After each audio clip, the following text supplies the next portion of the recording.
For the first video, we will be taking apart one of the plates and replacing it with another plate. Step 1, we will remove this white piece here. Step 2, we will get rid of these wires by this hook, just like that.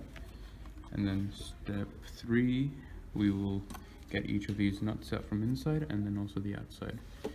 Yep. Step 1 has been completed. Step 2 has also been completed.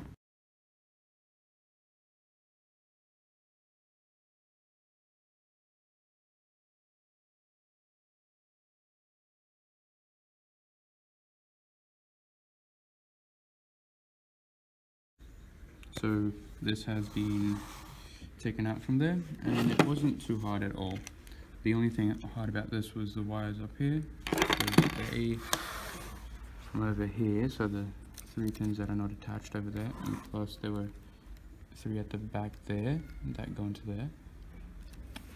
And that's all about it. That's all it was. I had to move this out of the way though, which isn't too hard. I can just go up and down like that. Other than that, the only other hard part was that the wires, when I tried to push it back, got in the way. But when I tried to pull it forward, this pipe here would hit that.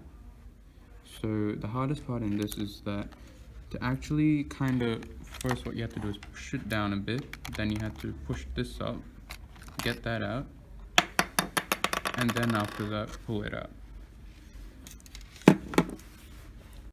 So I've been able to replace the board, but I haven't screwed anything on yet. So this is what it looks like right now. Then I'll be putting in the screws, but obviously not too tight, because then it'll be hard to move up and down then. Other than that, well, yeah, the wires here are still a bit hard to fit, but they fit, I would say, relatively easily. They just slide into spots properly. Let's move this down a bit. Yeah, everything else seems perfect. Just turn it on really quickly and see if it works. Yep. Okay, works perfectly.